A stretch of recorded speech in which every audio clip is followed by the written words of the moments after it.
Halo semuanya. Nah, jadi di sini saya akan menjelaskan sedikit nih tentang apa sih itu batu bara. Jadi, dalam Undang-Undang Nomor 3 Tahun 2020 tentang pertambangan mineral dan batu bara dapat didefinisikan sebagai endapan senyawa organik yang terbentuk secara alamiah dari sisa tumbuh-tumbuhan. Proses pembentukannya ini melibatkan penimbunan material organik yang kemudian mengalami perubahan fisika dan kimia akibat tekanan dan suhu tinggi selama jutaan tahun. Nah, berdasarkan proses pembentukannya, batu bara dapat diklasifikasikan menjadi 4 bagian, yaitu adalah lignit, subbituminus, bituminus, dan juga antrasit. Nah, bagaimana sih cara kita mengubah batu bara menjadi suatu clean energy di masa depan nanti? Mungkin kita bisa langsung saja ke Emil. Makasih Dwi. Nah, kali ini aku akan jelasin tentang alur proses gasifikasi. Tapi sebelum itu, aku bakal jelasin nih, apa sih pengertian dari gasifikasi? Gasifikasi adalah proses pengubahan batu bara menjadi syngas atau karbon monoksida direaksikan dengan hidrogen. Nah, biasanya 1 kg bituminus dapat menghasilkan 1,5 sampai dengan 1,7 meter kubik dari syngas. Nah, kali ini aku akan menjelaskan alur dari proses gasifikasi, di mana untuk tahapan yang pertama yaitu pemasukan batu bara ke gasifier. Jadi batu bara itu dimasukkan ke gasifier bersama dengan oksigen dan uap air atau steam. Nah, reaksi ini biasanya terjadi pada suhu yang tinggi sekitar 900 sampai 1500 derajat Celcius. Lalu selanjutnya akan terjadi pembentukan gas sintetis atau syngas, di mana dalam reaktor gasifikasi itu terjadi reaksi antara batu bara dengan oksigen dan uap air yang akan menghasilkan syngas, di mana komposisinya itu ialah karbon monoksida atau CO, hidrogen atau H2, karbon dioksida atau CO2, dan gas metana atau CH4. Nah, selanjutnya itu akan terjadi proses pendinginan dan pembersihan gas atau biasa disebut dengan gas cooling dan clean up.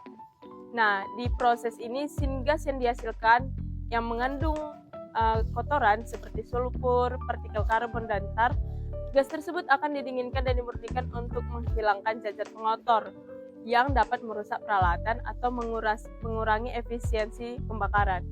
Selanjutnya itu akan mengalami kegiatan methanation atau metanasi, di mana syngas yang sudah bersih akan mengalami reaksi metanisasi, yaitu konversi karbon monoksida dan hidrogen menjadi metana atau CH4.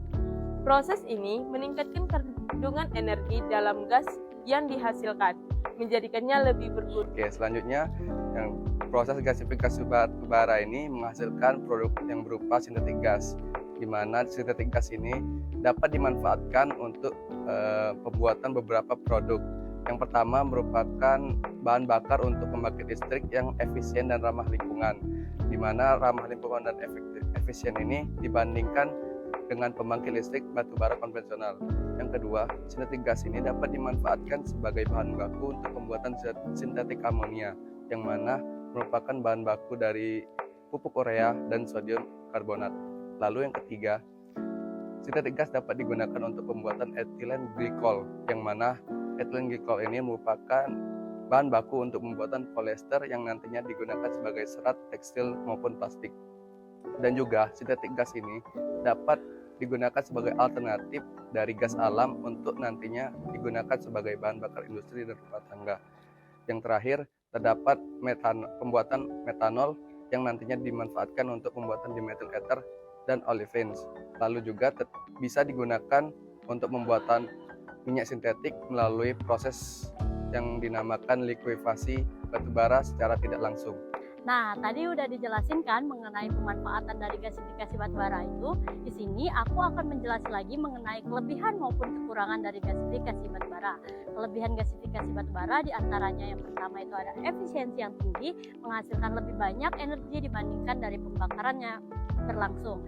Yang kedua itu ramah lingkungan untuk mengurangi berbagai emisi buruk. Dan yang ketiga, diversifikasi produk, di mana dapat menghasilkan listrik, DME atau pengganti LPG, metanol, amonia, serta bahan bakar sintesis. Dan yang terakhir, untuk mendorong industri baru, membuka peluang di industri petrokimia serta energi. Kekurangan dari gasifikasi batu bara ini meliputi biaya yang tinggi, sehingga investasi awal dan operasional itu lebih mahal dibandingkan pembangkit konvensional. yang kedua itu konsumsi air yang besar, dan yang terakhir teknologi penangkapan karbon masih mahal. Nah, berikutnya itu merupakan penerapan dari gasifikasi batubara. Bisa teman-teman lihat di video bahwasanya penerapan gasifikasi batubara ini sudah dikembangkan oleh berbagai sektor. Di antaranya itu di luar negeri ada Cina dan Afrika Selatan yang telah menerapkan teknologi ini secara komersial untuk menggantikan BBM dari minyak bumi. Yang kedua ada proyek gasifikasi batubara di Tanjung Enim, Sumatera Selatan yang menargetkan produksi DME sebagai substitusi LPG. Yang ketiga itu PT Pupuk Kaltim dan PT Pusri sedang mengembangkan teknologi gasifikasi batubara untuk mendukung produksi pupuk. Dan yang terakhir, industri keramik di Sango Semarang yang telah menggunakan gasifikasi untuk proses pembakarannya. Nah, dari penjelasan teman-teman saya sebelumnya tadi bisa dapat kita simpulkan ada 6 poin kesimpulan. Yang pertama itu adalah batubara adalah bahan galian yang memiliki daya jual tinggi sehingga proses pemanfaatannya harus seefisien mungkin. Salah satunya ialah gasifikasi. Yang poin kedua, gasifikasi batubara adalah proses yang mengubah batubara menjadi syngas dengan oksigen dan uap air. Poin ketiga, gas yang dihasilkan dapat dimanfaatkan untuk berbagai kebutuhan energi dan industri, sementara produk sampingannya dapat diolah lebih lanjut. Nah, poin keempat, teknologi ini lebih efisien dan ramah lingkungan dibandingkan pembakaran langsung batubara. Poin kelima, teknologi ini membantu diversifikasi energi dan mengurangi ketergantungan pada minyak bumi serta gas alam impor. Nah, poin yang terakhir, dengan pengembangan yang lebih lanjut, gasifikasi batubara dapat menjadi solusi energi yang lebih efisien dan ramah lingkungan.